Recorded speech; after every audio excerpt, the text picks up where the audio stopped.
Sa ibang balita, magpapatayo ang North Luzon Expressway o NLEX ng cistern o detention pond. Ito'y para maiwasan ang pagbaha sa bahagi ng NLEX Paso de Blas sa Valenzuela City. Ang nasabing imbakan ng tubig ay magkakaroon ng sukat na kasinlaki ng 8 Olympic-sized swimming pool. Inaasahan masisimulan ang proyekto sa lalo madaling panahon at target na makumpleto sa loob ng 3 taon.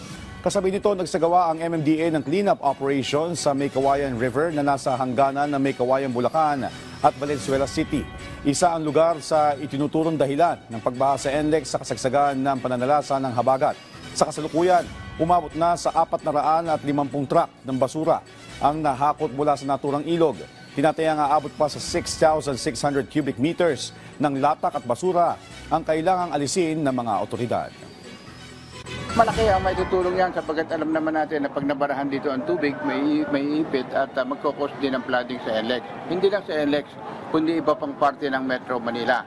So kailangan talaga natin malinis to dahil ito ang mababang lugar.